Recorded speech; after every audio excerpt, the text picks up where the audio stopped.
Jasmine को धकेलते धकेलते उस आदमी ने उसे बिस्तर पर गिरा दिया।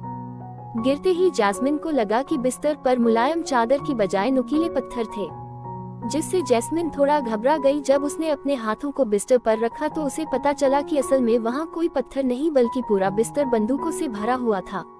एक बंदूक को उसने जब उठाया तो वो चिल्लाए और उसके हाथ से वो बंदूक छूट गई। उसके चिल्लाते ही सामने खड़े आदमी ने अपनी बंदूक को जैस्मिन के मुंह में डाल दिया, जिसकी वजह से जैस्मिन चिल्ला भी नहीं पाई। उस भयानक से सपने से जागते हुए जैस्मिन खुद को बचाने के लिए चिल्ला रही थी। ईश्वत ने अपना छोटा सा हाथ जैस्मिन के सिर पर रखा तो जैस्मिन ने अपना हाथ आगे बढ़ाकर उस हाथ को पकड़ा और जब एक छोटे से हाथ को जैस्मिन ने अपने ऊपर महसूस किया तो उसे एहसास हुआ कि वो कोई शैतान नहीं बल्कि एक नन्हा फरिश्ता था। आंख खोलकर उसने देखा तो उसके सामने ईश्वत का प्यारा चेहरा था। ईश्वत ने जैस्मिन के जागते ही उसे गले लगा लिया और बोला, मम्मी आपने मुझे डरा दिया। क्यों, क्या हुआ? जैस्मिन ने कंफ्यूज होकर सवाल किया तो ईश्वत बोला, मम्मी इतना लेट तक कौन सोता है? आप इतनी लेजी वुमेन हो। अच्छा हुआ कि मेरी दादी नहीं है, वरना आपको कितनी डांट पड़ती। जैस्मिन ने अपना सिर खुजलाते हुए कहा, मैं कब से सो रही थी।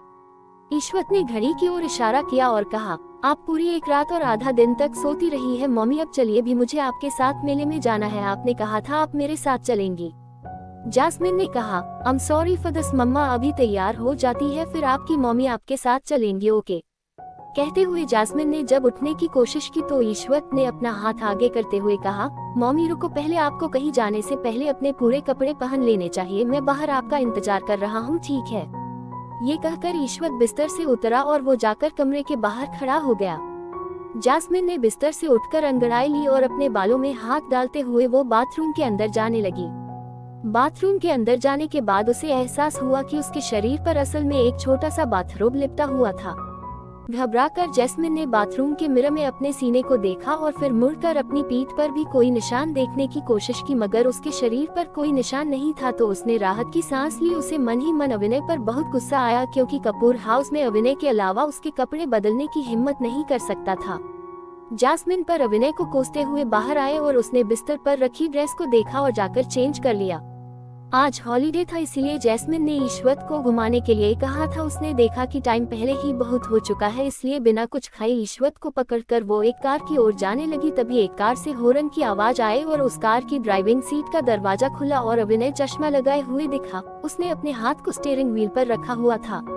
प्लान तो माँ बेटे ने ही एक साथ हॉलिडे स्पेंड करने का बनाया था, मगर उन्हें नहीं पता था कि अभिनय भी उनके साथ जाएगा। अभिनय को वहाँ देख ईश्वत और जैस्मिन ने एक दूसरे की ओर देखा और फिर कंधे उसका दिए।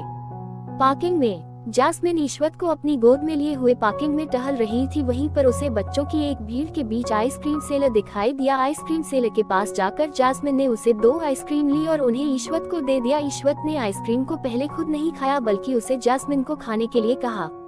जैस्मिन ने एक बाइट लिया, उसके बाद ईश्वत आइसक्रीम को खाने लगा। उस आइसक्रीम को खाने के बाद ईश्वत ने और आइसक्रीम के लिए अपना मासूम सा चेहरा बनाया, जिसे देख जैस्मिन को हंसी आ गई और उसने कहा, बेबी आपने ज्यादा आइसक्रीम खाई तो आपको कोल्ड हो सकता है। जैस्मिन के समझाने पर भी ईश्वत ने जिद की तो जैस्मिन बोली, बेबी आप मम्मी की बात नहीं मानोगे तो मम्मी आपसे बात नहीं करेगी। ईश्वत ने जैस्मिन की गर्दन में अपने दोनों हाथ लपेटते हुए कहा, ईश्वत आपकी सारी बातें मानता है मम्मी। जैस्मिन ने ईश्वत के गाल पर किस करते हुए कहा, मेरा प्यारा राजकुमार नहीं, मेरी प्यारी राजकुमारी।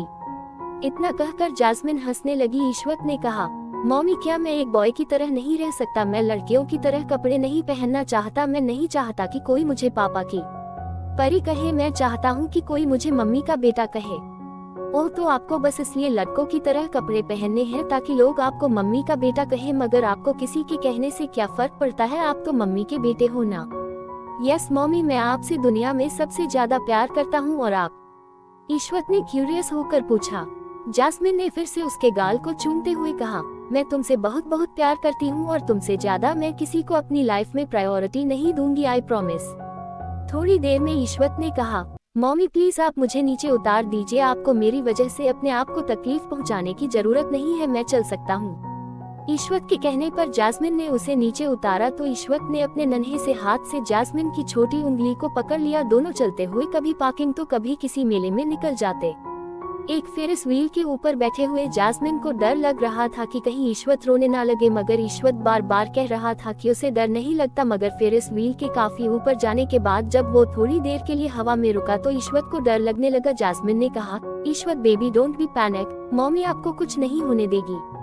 ईश्वत ने जल्दी से अपनी सीट से उठकर जैस्मिन को कसकर गले लगाया और अपनी आंखें बंद कर दी। जैस्मिन ने प्यार से उसकी पीठ पर हाथ फेरा। कुछ ही देर में राउंड पूरा हो गया और वो दोनों फेरिस व्हील से नीचे उतर आए। उस मेले में एक ऐसी जगह भी थी जहां लोग जाकर फोटोज खिंचवा रहे थे। वहीं पर अभिनय खड़ा था। उसने ब्लैक शर्ट पहनी हुई थी जिसकी आस्तीन उसने काफी ऊपर तक चढ़ाई हुई थी। उसकी शर्ट के शुरू के 3 बटन भी खुले हुए थे जिससे कि उसकी परफेक्ट बॉडी को देखकर काफी लड़कियां उसके आसपास से ही बार बार आ जा रही थी ताकि एक बार तो वो उन लड़कियों को नोटिस करे। मगर अभिनय ने अपनी आंखों पर ब्लैक गॉगल्स लगाए उसी फेरिस व्हील को देख रहा था जिसमें ईश्वत और जैस्मिन थे। काफी देर बाद जब अभिनय को ये एहसास हुआ कि जैसे गुड़ की तरफ चींटियां आकर्षित होती है, ऐसे ही यहाँ आए लड़कियां उस पर आकर्षित होकर उसके आसपास इकट्ठी हो गई हैं, तो उसने अपने गॉगल्स को उतारा और उन्हें अपनी नीली आंखों से घूरकर बुरी तरह देखा, जिसे देख 2-4 लड़कियां तो वहाँ से भाग गई। मगर कुछ लड़कियां उसके पास आई और उन्होंने कहा, हाय हैंडसम, क्या तुम कोई मॉडल हो? क्या हम तुम्हारे साथ फोटो खिंचवा सकते हैं? अभिनय ने कहा, मिस एरी गैरी, तुम मेरे सामने हो कौन? ये कहकर अभिनय ने हिकारत से उस लड़की को देखा। शर्मिंदा होकर वो लड़कियां फिर चंद मिनटों में वहां से गायब हो गई। अपने पास से सारी चींटियों को भगाने के बाद अभिनय ने अपने कदम उस फेरिस व्हील की ओर बढ़ाए। जैसे ही जैस्मिन और ईश्वत उस फेरिस व्हील से बाहर आए तो उन दोनों के ही सिर चकरा रहे थे। मुश्किल से वो चल पा रहे थे। तभी उन दोनों के पास से जानी पहचानी फ्रेग्रेंस आने लगी। अभिनय ने आगे बढ़कर जैस्मिन की कमर पर अपना हाथ रखा और उसके माथे पर किस करके बोला, हनी क्या तुम ठीक हो? उसे जैस्मिन को किस करता देखकर ईश्वत ने घूरकर अभिनय को देखा तो अभिनय ने उसके भी गाल पर किस कर दिया। क्या जैस्मिन अभिनय पर कपड़े बदलने वाली बात पर गुस्सा करेगी? और क्या अभिनय अपने प्यार के जाल में फंसा पाएगा जैस्मिन को? तो दोस्तों, आपको ये एपिसोड कैसा लगा कमेंट करके जरूर बताइएगा और चैनल को सब्सक्राइब कीजिए और इस कहानी के पहले भाग को डिस्क्रिप्शन में पिन की गई लिंक से जाकर सुनें।